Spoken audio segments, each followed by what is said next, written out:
दोस्तों आप सबका हार्दिक स्वागत है और बहुत बहुत स्वागत है आपका एक और एपिसोड में आज का अनुराग के। तो आज जैसे कि आपको पता, जो लोग रेगुलरली ये एपिसोड देखते हैं हमारा, हम 10 क्वेश्चंस इसमें डिस्कस करते हैं और ये जो क्वेश्चंस होते हैं आप ही लोगों के कमेंट्स में होते हैं। अगर आप लोग ये चाहते हैं कि नेक्स्ट क्वेश्चन आपका आए तो #AskAnurag लिखिए, अपना क्वेश्चन लिखिए and we will be more than happy to answer. लेकिन before we start the video, अगर आप में से किसी को पेट का इशू है, घर पे किसी को टाइप 2 डायबिटीज है, फैटी लीवर है, हाई कोलेस्ट्रॉल है और for natural body building and fat loss, this is the number two hit. और हम जो भी चीज करते हैं मेडिसिन के कैपेसिटी में बिल्कुल नहीं होता। डाइट, ट्रेनिंग, न्यूट्रिशन, सप्लीमेंटेशन सब इनके रेल्स में ही काम करते हैं। तो आइए देखते हैं आज का हमारा पहला सवाल क्या है, देन विल आंसर इट। अच्छा, ये क्वेश्चन तो नहीं है लेकिन मतलब इस पे एक चीज है। अब हिमज्योति गोस्वामी है, हिमज्योति काफी फ्रीक्वेंटली कमेंट करते हैं हमारी वीडियोस पे, और इनका कमेंट ये था, and your favourite Indian YouTubers are not natural, सारे enhanced. This is how I wanted to take this, क्योंकि I want to talk to you about this part. और पार्ट ये है कि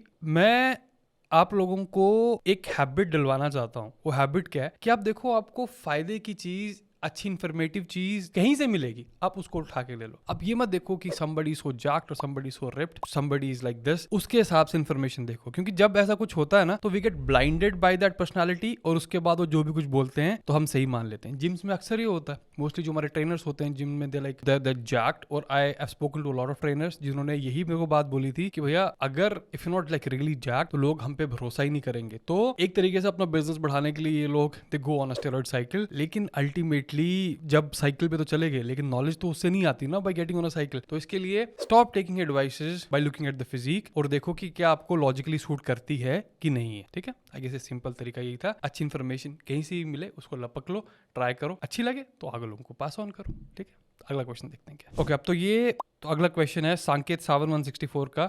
इनका कमेंट ये है, तू पहले डिसाइड कर भाई, तू पहले बहुत वीगन चिल्ला रहा था, अब मीट खाऊं बोल रहा है, जबकि प्रूव हो चुका है कि हमारे दांत, हमारा पेट नॉनवेज के लिए बना ही नहीं है। अच्छा, कहाँ प्रूव हुआ है, जरा मुझे बताओगे? प्रॉब्लम ये है कि जब हम डाइटरी प्रोटोकॉल्स की बात करते हैं तो हम बहुत ऑब्सेस हो जाते हैं। अगर मैं वेजिटेरियन हूं तो वेजिटेरियन खाना ही सही है, अगर मैं नॉन वेजिटेरियन हूं तो वही खाना सही है, अगर मेरी सब्जियां एक पर्टिकुलर ऑर्गेनिक तरीके से आ रही हैं तो ऑर्गेनिक खाना ही सही है, अगर मैं लोकल वहां से ले रहा हूं तो उसी की दुकान से ही है। तो द पॉइंट इज, आप एक बात समझो, और ये मैं जो चीज बोल रहा हूँ ये बहुत सारे लोगों के साथ पेट के साथ काम करते बोल रहा हूँ। एक नॉर्मल जो हमारी धारणा होती है वो यही होती है ना कि जो पेट है, अगर पेट में कोई दिक्कत होती है तो आपको लाइट खाना खाना चाहिए, आपको खूब सारे फ्रूट्स एंड वेजीज खाना चाहिए। क्या फ्रूट्स एंड वेजीज खाने चाहिए? अब इट डिपेंड्स। अब डिपेंड्स कैसे? देखो, जब भी पेट खराब होता है तो सबसे पहले जो चीज कॉम्प्रोमाइज होती है वो हमारी गट बैक्टीरिया डाइवर्सिटी कॉम्प्रोमाइज होती है। इसका मतलब ये हो गया कि जितने स्पीशीज गट बैक्टीरिया की हों उससे वो काफी कम हो गई हैं, और जब वो कम होती है सबसे पहले हमारे फाइबर टूटने की कैपेसिटी कम होती है। तो अगर आप पूरे वेजिटेरियन हो, लेट्स से मैं आपसे काम कर रहा हूँ, पूरे कंप्लीटली वेजिटेरियन हो, अब वो वेजिटेरियन खाना पच ही नहीं रहा तो हम क्या करेंगे? We don't have any other options, right? क्योंकि एनर्जी तो चाहिए, जिंदा तो रहना है। तो आप इन सब चीजों को छोड़िए, क्योंकि चीजें बड़ी होती है। कोई कहता नॉनवेज खाना चाहिए, कोई तो वेज खाना चाहिए। अल्टीमेटली ये देखिए, कोई भी खाना खाने के बाद आपकी बॉडी रिएक्ट कैसे करती है। देखो, जब हम डिजीज स्टेट में होते हैं ना, सबसे पहला गोल हमारा ये होना चाहिए कि आप डिजीज स्टेट से बाहर निकलिए। ठीक है, जब डिजीज स्टेट से हम बाहर निकल के उस टाइम अलग स्ट्रैटेजी यूज कर सकते हैं। जैसे कुछ लोग क्या करते हैं, वो नॉनवेज तब खाते हैं जब वो बीमार हो जाते हैं, इस टाइप की चीज होता है। जब जैसे पेट का इशू हो गया उसका तो छोड़ देते हैं। तो खाना हम लोगों के लिए बना है, तो इसको कैटेगराइज मत करो इस हिसाब से। आप देखो सूट क्या करता है उस हिसाब से खाओ। ठीक है, और बाकी थियरीज तो इसके बारे में चलती रहती हैं, उसका डेल करने का मतलब नहीं। लेकिन ये मैं आपको कंक्लूजन बता रहा हूँ, और ये कहीं पढ़ के नहीं बता रहा हूँ। This is like after working with a lot of people, specifically gut issues के बारे में। I hope you understand what I am trying to say. ये भी देखो, अब ये प्रॉब्लम है, मैंने लास्ट वीडियो चीज के बारे में बताई, लास्ट टू लास्ट वीडियो है क्या कि टर्मिन लगाने से पीनस उसी टाइम सूख जाता है, मत यूज करो, बर्बादी है। ये है भगत राहुल 2040। टर्मिन एज अ प्री वर्कआउट आजकल इतना ज्यादा पॉपुलर हो गया है कि इट्स अलार्मिंग। और एक मेजर तरीका क्या होता है टर्मिन का काम करने का, ये आपका ब्लड प्रेशर हाई कर देता है। तो मेडिकली तभी यूज होता है लोगों का ब्लड प्रेशर बहुत नीचे गिर जाता है।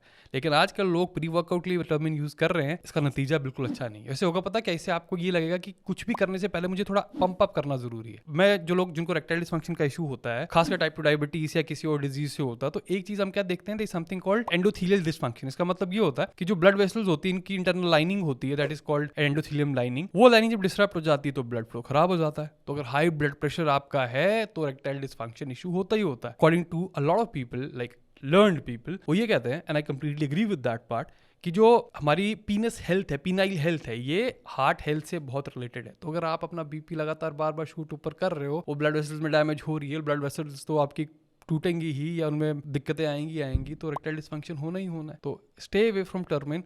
इसको एक्सपेरिमेंट भी नहीं करना। ये चीज़ें कई बार इतनी एडिक्टिव है ना, आप एक बार यूज़ करना शुरू कर दो कि like oh my God this is great, until unless 3-4 महीने आपको रियलाइज होगा कि मैं कहाँ फंस गया हूँ, क्योंकि कंप्लीटली बहुत बहुत एडिक्टिव चीज़ है। तो स्टे अवे फ्रॉम दिस। अच्छा, अगला जो क्वेश्चन है that is from the king EL4GF। ये कहते हैं serious concern, heart attacks have spiked even for those who have been the fittest, can you make a video on this, I want to know core issues. अच्छा ठीक है, देखो understand this part. इससे ना मुझे एक स्टडी याद आती है, लेकिन स्टडी क्या थी, ये रैट स्टडी है। नॉट नेसेसरली कि हम इससे कुछ बड़ा अच्छा इंटरप्रेट कर सकते हैं, बड़ा कंक्रीट निकाल सकते हैं चीज़ें। एनिमल स्टडीज के हिसाब से स्टडीज कोट करना शुरू हो गए तो कैंसर, HIV, अल्जाइमर्स, स्किज़ोफ्रेनिया, हर किसी का इलाज अभी तक आ चुका होता, क्योंकि वो चीज़ें प्रॉमिसिंग रिजल्ट शो करती है एनिमल स्टडीज में, लेकिन जैसे ही इंसानों में जाती है ना चीजें, दिक्कत वाली चीजें शुरू हो जाती हैं। अब ये वाला पार्ट क्या, तो स्टडी बताता हूँ, बड़ी इंटरेस्टिंग थी। स्टडी में क्या था, 2 ग्रुप थे चूहों के। तो एक ग्रुप ऑफ चूहों को मतलब इनको एक तरह का जंक फूड दिया गया था, जिसमें मतलब बहुत सारा प्रोसेस्ड खाना था, गंदा फैट था, ट्रांस फैट था, लेकिन दोनों की कंडीशंस बहुत अलग अलग थी। एक जो लोग थे उनकी कंडीशंस, मतलब ये लोग नहीं, चूहे थे, उनकी कंडीशन ऐसी थी कि मतलब वो बहुत खुश मिजाज एनवायरनमेंट रखा हुआ था, कोई एनवायरमेंटल स्ट्रेस नहीं था, वो चिल कर रहे थे, पिज्जा बर्गर खा रहे थे, इस टाइप की। दूसरे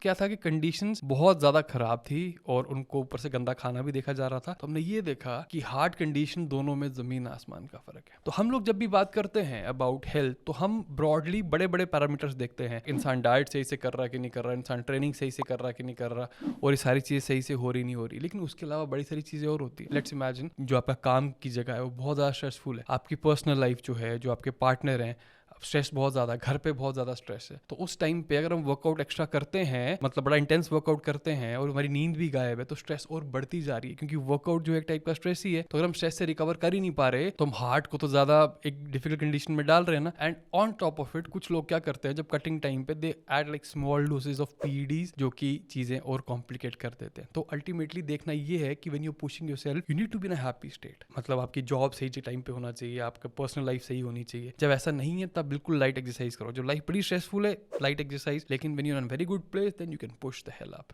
और again if you working out regularly, अलग अलग डाइट ट्राई करते हो, सप्लीमेंटेशन ट्राई करते हो, PEDs here and there, you know, get your heart checked, क्योंकि उसी को दिक्कत हो रही है। I mean you understand what I am trying to say. अगला क्या है, वो मैंने सेम ही क्वेश्चन चूज किया हुआ है इसमें, क्या एंडो fitness industry, sir what about desi workout which our ancestors used to do, और आज या कल नॉट श्योर कोई हार्ट अटैक से मर गया, almost she was 33, not even legal age to be mature enough. Okay, अब ये भी एक बड़ा कॉमन कंसर्न है या कॉमन क्वेश्चन मुझे आता है जब मैं क्लाइंट के साथ काम करता हूँ। क्या होता है कि हमारे पूर्वज तो ऐसा किया करते थे, तो हम ऐसा क्यों नहीं कर सकते। एक एग्जांपल याद आई मेरे को, जब हम गट बैक्टीरिया डाइवर्सिटी की बात करते हैं, तो गट बैक्टीरिया डाइवर्सिटी जितनी ज़्यादा होगी उतनी चीज़ें पचेंगी। क्योंकि अब मैं एग्जांपल क्यों यूज़ कर रहा हूँ, अगर मैं किसी क्लाइंट से काम कर रहा हूँ और मैं बोल रहा हूँ कि उनको रोटी हम रोक के देखते हैं या दूध रोक के देखते हैं, तो एक सवाल ये आता है, उनके घर वाले ऐसा बोलते हैं, अरे हम तो हमेशा से खाते आ रहे हैं, तुम्हें अब क्या हो गया। आई गेस काफ़ी लोगों को अग्री करेंगे इस चीज़ से, क्योंकि काफ़ी लोगों ने चीज़ फेस की होगी। तो भैया बात ये है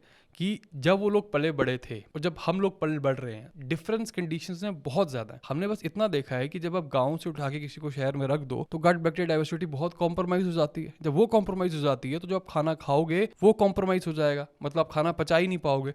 तो इसके लिए जस्ट बिकॉज कोई चीज हमारे एंसेस्टर्स करते थे, हमारे पूर्वज करते थे, हमारे फोर फादर्स करते थे, that doesn't necessarily hold true कि आज भी वो चीज़ होगी। आई एम नॉट सेइंग कि वो सब चीज़ें खराब हैं या सब चीज़ें सही हैं। आंसर इसमें बोलता हूँ हमेशा मिडिल में आता है कि आप देखिए कि सूट क्या कर रहा है, उस हिसाब से चीज़ें कीजिए। लेकिन बस इतना बोलना कि हम ये सदियों से करते आ रहे हैं या सही है, नॉट नेसेसरली। पिछले 20-25 साल में जिस हिसाब से दुनिया चेंज हुई है, यू नो की ऐसे टाइम पीरियड्स पूरे ह्यूमन हिस्ट्री में बहुत कम हो गया। फोन देखो ना यार, 2005 का फोन कंपेयर और 2023 का फोन कंपेयर करो आप। 2005 में जो एक 15 साल का टीनेजर या 16 साल का टीनेजर था और अभी का टीनेजर कंपेयर करो, कितना डिफरेंस है। आप थोड़ा पीछे और जाओगे, 95 वाला और 2023 वाला कंपेयर करोगे, आप देखोगे कि 2023 में बच्चे पल बढ़ रहे हैं, इनकी लाइफ में स्ट्रेसेस इतनी ज्यादा एज कम्पेयर टू 1995। चीजें चेंज हो रही हैं, सोल्यूशंस भी अलग अलग आएंगे। सिर्फ ये मत बोलिए कि हमारे पूर्वज करते थे तो वैसे होगा। हम बड़ी कुछ चीजें सीख सकते हैं, लेकिन एग्जैक्टली कॉपी करना सही तरीका नहीं होगा। अच्छा, अब क्वेश्चन क्या है, ये है देबा प्रसाद माल 6137। I am a strict vegan almost since 5 years, but from 2022 middle I started having mild IBS-D symptoms. After consulting doctor advised me some antibiotics with pre and probiotic supplement. Should I add non-veg items to my diet? May they help to manage my gut health? Good question. अब क्या है, you know my stance on the diet part. I think vegans वाली चीज़ में it's great, the fruits, veggies, seeds, nuts, ये सब चीज़ें बहुत सही हैं, लेकिन मेरे ख्याल से कुछ ना कुछ एनिमल प्रोड्यूस होना चाहिए। वो डेयरी हो सकता है, मीट हो सकता है, एग्स हो सकता है, लेकिन I think you need it. अब अगर आप मेरा पिछला पार्ट ध्यान दो, जो मैंने क्या बोला, मैंने यही बात बोली कि जब गट डिटेरिएट होता है तो हमारी फाइबर तोड़ने की कैपेसिटी जो होती है वो कम हो जाती है, वो कॉम्प्रोमाइज हो जाती है। जब वो कॉम्प्रोमाइज होगी मित्रों, खाना पचेगा नहीं।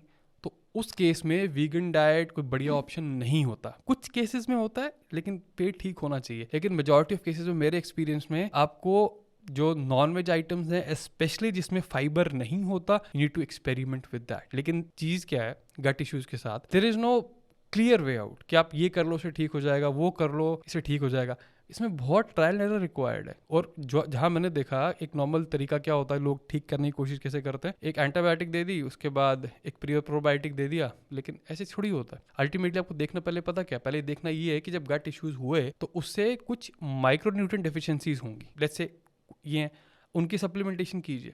उसके बाद एट सेम टाइम कोशिश कीजिए कि खाना पचना शुरू हो। तो ये दो चीज़ें हैंड साथ बाय साथ चलती हैं जो कि आपको देखनी होगी। एक फूड आइटम डालने या निकालने से कभी कुछ नहीं होता। Is it possible to lose 25 kgs इन 6 months? अब व्हेन यू से पॉसिबल, तो इसका क्या मतलब है? क्या लूज़ कर सकते हो? डेफिनेटली लूज़ कर सकते हो। अब लेकिन किसी चीज़ पे डिपेंड करेगा। पहला तो एज, आपका पास्ट, आपकी ईटिंग हैबिट्स, लाइफ में स्ट्रेस क्या है, उस हिसाब से देखो। अगर आप 20 साल के हो और अगर आप 50 साल के हो, तो जो आपको टाइम लेना चाहिए इस एंडेवर को पूरा करने में, वो अलग अलग है, वो डिफरेंट है। एक 20 साल वाला कोई भी एक ह्यूमन बीइंग होगा, वो कहीं ज़्यादा जल्दी से कर लेगा age compare to somebody 50 year old। ठीक है, तो मुझे नहीं पता आपकी एज क्या है, तो इज इट पॉसिबल? यस। अब एक और चीज़ क्या होती है कि कुछ लोग ऐसे होते हैं जो कॉलेज में एथलीट्स होते हैं, बहुत फिट होते हैं, लेकिन जैसे कॉर्पोरेट ज्वाइन करना शुरू करते हैं, उसके बाद their health and fitness goes for a toll. अगर आप उनमें से एक हो, तो आप जब भी डाइट करना शुरू करोगे, ये वेट बहुत जल्दी निकल जाएगा। लेकिन इफ़ यूर समबडी जो लाइफ लॉन्ग ही थोड़ा एक्स्ट्रा वेट आपने कैरी किया है, फिर इसको टाइम लगेगा। फिर आई वुड से अपने आप को 1, 1.5, 2 साल का टाइम दो, वो सबसे अच्छा होगा। एक कॉमन गलती में क्या देखता हूँ लोगों में, वो ये देखता हूँ कि वो बहुत जल्दी हार मान जाते हैं। उनको लगता है 2-3 महीने हुए, कोई खास वेट लूज हुआ नहीं, 3-4 किलो लूज हुआ, अब हम क्या करें, हम सब छोड़ देते हैं। तो स्टार्ट ट्राइंग डिफरेंट कोई तरीके,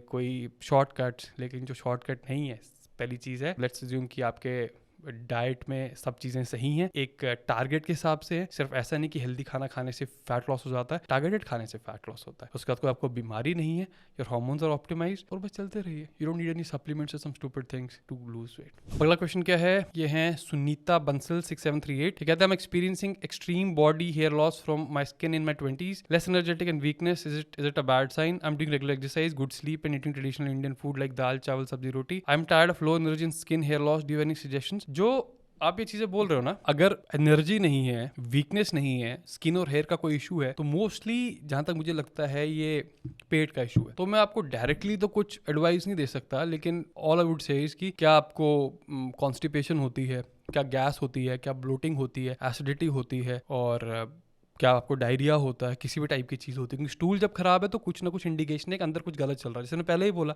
कि अल्टीमेटली मेटाबॉलिज्म है क्या, sum total of all chemical reactions. ये केमिकल रिएक्शन ढंग से काम करेंगी, एनर्जी वेलबींग अच्छे से होगी, लेकिन इन केमिकल रिएक्शंस को चलने के लिए कुछ माइक्रोन्यूट्रिएंट्स चाहिए, और अगर ये हमें नहीं मिल रहे हैं, इनमें अगर दिक्कत है, तो फिर प्रॉब्लम क्या होती है? फिर प्रॉब्लम ये होती है कि हमें वीकनेस होनी शुरू हो जाती है, स्किन पे कुछ दिखना शुरू हो जाता है, बालों कुछ दिखना शुरू हो जाता है। तो in case you want to work with us, ये नंबर है हमारा, व्हाट्सएप कीजिए, will get back to you. लेकिन है, जहाँ तक मुझे लग रहा है, ये पेट का ही इशू है। At 23 Akshit, could be dead wrong on this, but too much dairy fucks up the digestion is definitely one of the reason for acne in experience. अक्षित बिल्कुल, डेफिनेटली। देखो ना, मैंने ये वही बात बोली कि अल्टीमेटली सबसे गोल्डन चीज क्या है कि खाना आपके शरीर के साथ रिएक्ट कैसे करता है, that is something you need to see. और मैं देखता हूँ अब डेयरी काफी लोगों को सूट नहीं करती, लेकिन let's talk about dairy a little. This is a good question.